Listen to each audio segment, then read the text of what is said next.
Hello guys, स्वागत है आपका आज के हमारे इस वीडियो में। और आज मैं बताने वाली हूँ अपना अनुभव जो टीबी बीमारी को लेके मेरे साथ हो रहा है और जो पहले भी था वो सब बताऊंगी मैं। और आज सुबह 5 बजे नींद खुली तो सोची चलो थोड़ा जल्दी उठकर घर का थोड़ा काम निपटा लूँ। हल्की सी ठंडी हवा चल रही थी तो सोची 10 मिनट बाहर की ताज़ी हवा ले लूँ, शायद दिन अच्छा बीते। पर अफसोस, जैसे ही 10-11 बजे का वक्त हुआ वही पुरानी हालत, तेज बुखार जैसा महसूस होने लगा, शरीर भारी, मन सुस्त और पूरा दिन बेकार। ये पहली बार नहीं था, पिछले कुछ महीनों से ये मेरे साथ बार बार हो रहा है।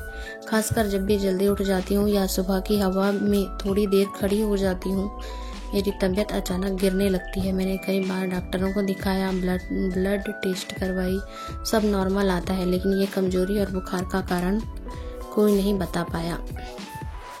करीब 8 साल पहले मुझे टीबी हो गया था। मैंने 6 महीने का पूरा इलाज करवाया और उसके बाद कुछ सालों बाद एक बार फिर से हुआ। फिर से पूरा इलाज, दवाई ठीक से ली, खाना सही रखा, लेकिन लगता है शरीर पूरी तरह ठीक नहीं हुआ। अब भी थोड़ी हवा ठंड लगती है तो बुखार आ जाता है। अब सुबह उठना भी डराने लगा है। घर के छोटे मोटे काम जैसे झाड़ू पोछा, खाना बनाना, वो भी कई बार नहीं कर पाती। बस ज़रूरी काम करके वापस लेट जाती हूँ। मन करता है ब्लॉग पर कुछ अच्छा लिखूँ, अच्छा वीडियो बनाऊँ, अपने अनुभव आपके साथ बांटूँ, लेकिन शरीर साथ नहीं देता। इसलिए आज ये ब्लॉग पोस्ट कर रही हूँ ताकि जो लोग इसी तरह की परेशानी से गुजर रहे हैं उन्हें पता चले कि वो अकेले नहीं हैं। और अगर आपने भी टीबी झेली है या आपके साथ भी सुबह उठते ही बुखार जैसा महसूस होता है तो ये एक आम बात हो सकती है, लेकिन इसे नज़रअंदाज मत कीजिए। सुबह जल्दी। और मैं बताती हूँ कि थोड़ा राहत पाने के लिए इससे कैसे बचाव थोड़ा कर सकते हैं अपन। ऐसे तो मेरे को हमेशा बुखार का दवाई खाते रहना पड़ता है, लेकिन फिर भी इसके बचाव थोड़ा कर सकते हैं कुछ बातों का ध्यान रख के। जैसे सुबह जल्दी ना उठकर थोड़ा देरी से उठना, जब धूप निकल जाए, जब मौसम थोड़ा गर्म हो जाए तब उठो। सुबह ठंडी हवा में बाहर जाने से बचना। अगर बाहर भी जा रहे हो तो एकदम गर्म कपड़ा पहन के, जैसे कान ढक के, स्वेटर पहन के, जुराब पहन के बाहर निकलना चाहिए। और हल्का खाना खाना, ज़्यादा पानी पीना, और सबसे ज़रूरी खुद को कोसना नहीं, क्योंकि ये हमारी गलती नहीं है, ये शरीर की एक कमज़ोरी है जो धीरे धीरे ठीक होगी। मैं उम्मीद करती हूँ कि मेरी ये पोस्ट किसी और को भी हिम्मत दे सके। मैं कोशिश कर रही हूँ अपने ब्लॉग और घर दोनों को संभालने की, और आप भी करें। अगर आप भी ऐसी किसी समस्या से जूझ रही हैं तो कमेंट में ज़रूर बताएं, हो सकता है हमारी बातों से किसी और को भी मदद मिले। मैंने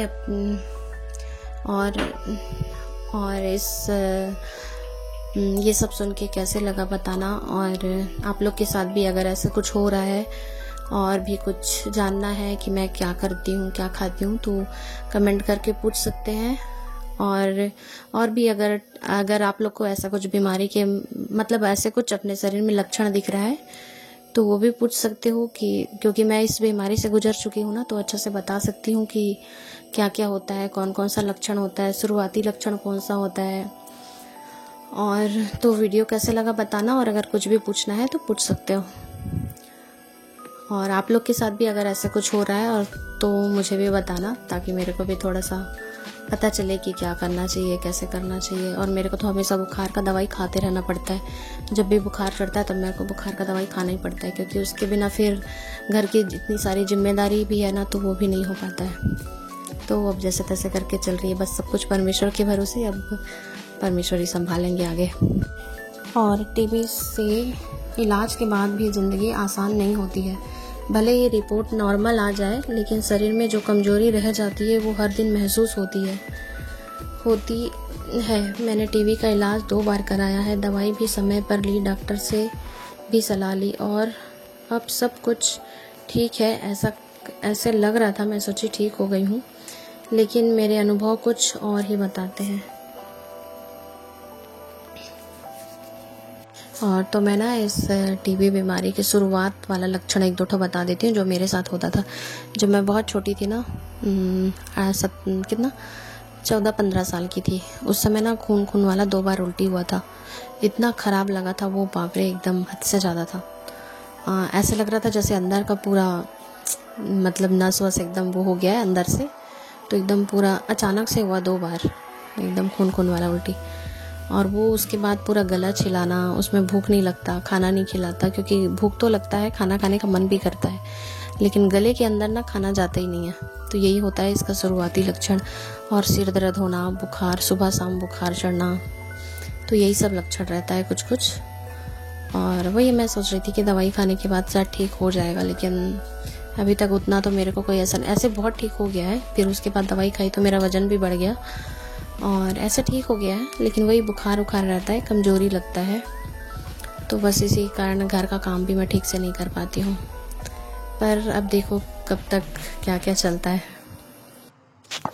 तो यहाँ पे ना हमारे घर एक जन कोई आने वाले थे, तो उनकी एक छोटी सी बेटी है।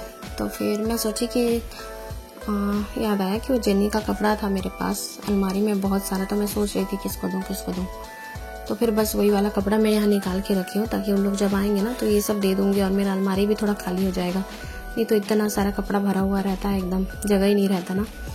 इसीलिए जो ज़रूरत नहीं है, मतलब जो छोटा हो गया बच्चों का कपड़ा, तो अपन लोग किसी को दे देते हैं तो वो ठीक रहता है और दूसरों के काम भी आ जाता है।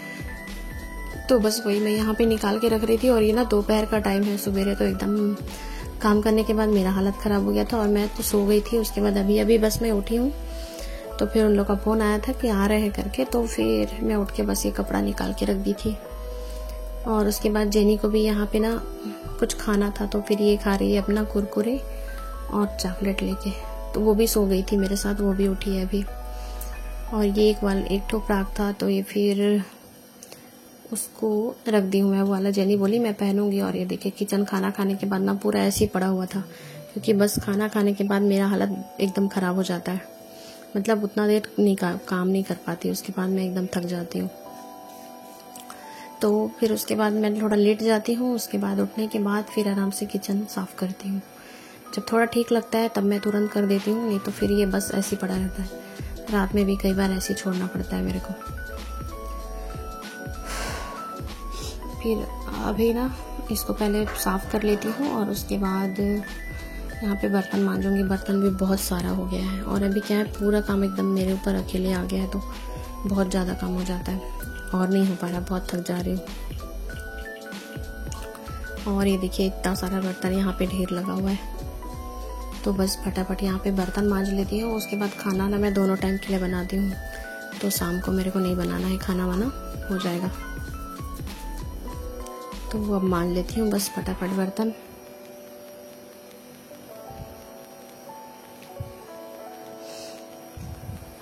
तो ठीक है गाइस, बाय बाय, अपना ध्यान रखिए, खुश रहिए।